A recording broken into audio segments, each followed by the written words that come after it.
misalkan di sini adalah penjelasan jika suatu harga barang itu dikenakan pajak proporsional. Nah, di sini untuk persamaan permintaan dan penawarannya masih sama seperti kasus 6. Bisa diperhatikan. Nah, berikutnya dikenakan pajak 25%, jadi sama dengan 0,25. Nah, keseimbangan sebelum pajak berarti 8,7 sama seperti kasus 6. Nah, berikutnya adalah keseimbangan setelah pajak. Nah, kalau kita ngomongin keseimbangan setelah pajak, berarti kita punya yang namanya penawaran sebelum pajak, yaitu P sama dengan 3 plus 0,5 Q. Lalu ada penawaran setelah pajak, berarti P sama dengan 3 plus 0,5 Q ditambah 0,25 P. Ini adalah pajak proporsional dalam bentuk persen, berarti 0,5 P.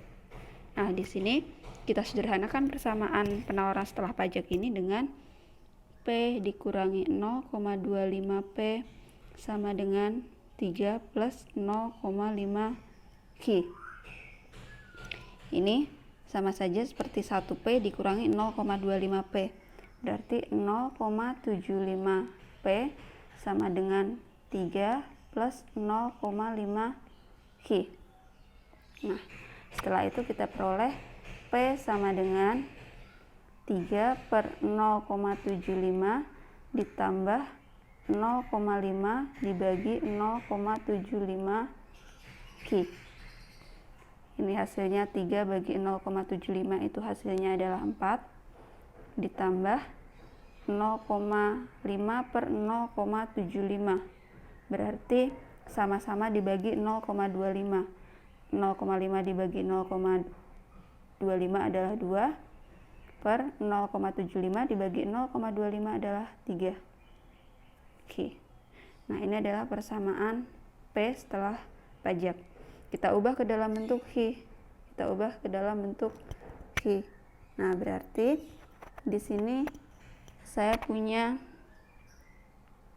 2 per 3 Q sama dengan P min 4. 2 per 3 Q sama dengan P min 4. Berarti di sini saya punya Q sama dengan P per 2 per 3 dikurangi 4 dibagi 2 per 3. Berarti saya punya Q sama dengan 2 per 3 nya kita balik, kalau mau dikalikan 3 per 2 P min 3 per 2 kali 4. Berarti saya punya Q sama dengan 3 per 2 P min 3 kali 4 12, 12 bagi 2 6. Ini yang dinamakan dengan QS aksen. Jadi keseimbangan setelah pajak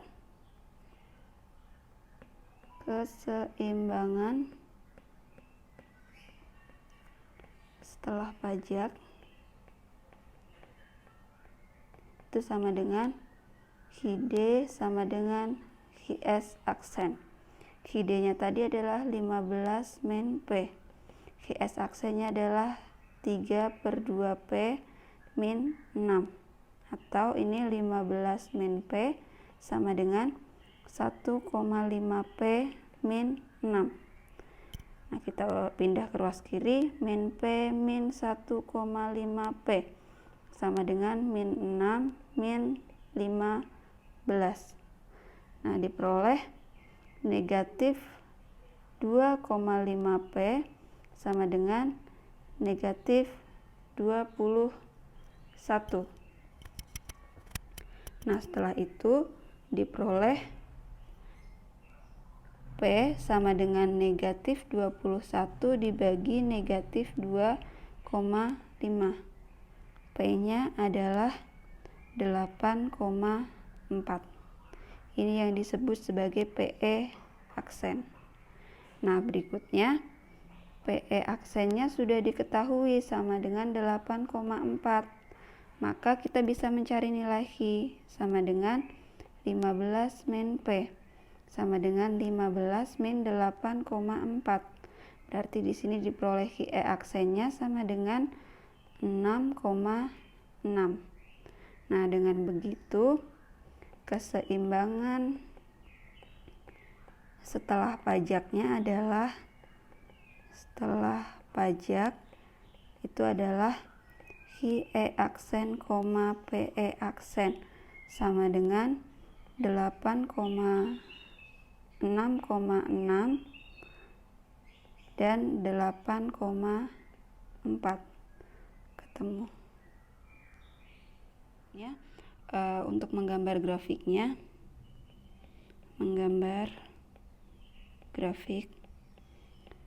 nah untuk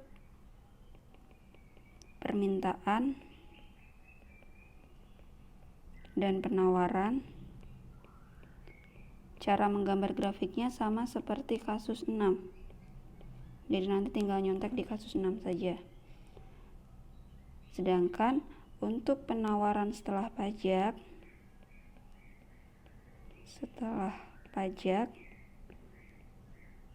kita punya persamaan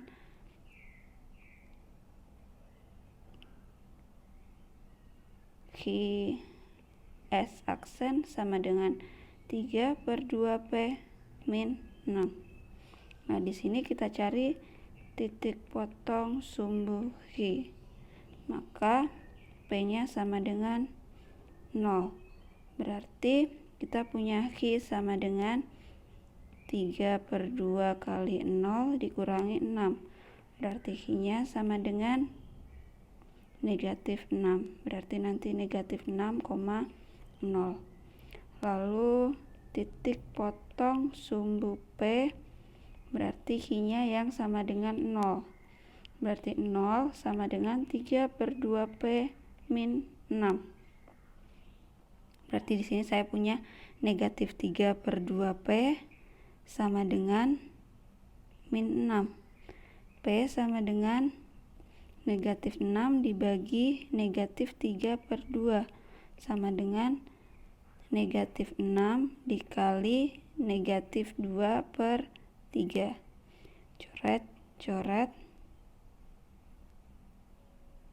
Coret, ini hasilnya 2, berarti hasilnya adalah 4. Berarti di sini nanti adalah 0,4. Nah, kalau misalkan kita gambar grafiknya,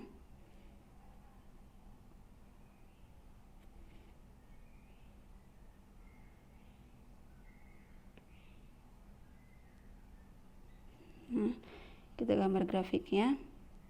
Di sini 5, ini 10, ini 15, ini adalah sumbu Hi. 5, 10, ini 15, ini adalah sumbu P. Yang pertama adalah grafik permintaan. Grafik permintaan itu titik potongnya 15 sama 15. Ini adalah Hi D atau permintaan. Berikutnya adalah grafik penawaran. Dia adalah min 6 sama 3.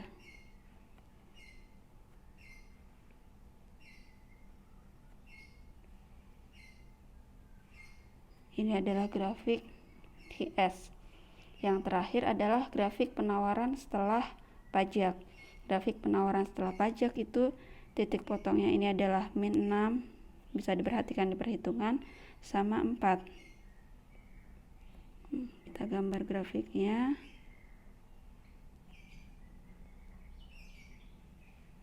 Nah, ini 8,7, sedangkan ini yang HS aksen itu adalah berapa tadi? 6,6 dan 8,4. 6,6 dan 8,4.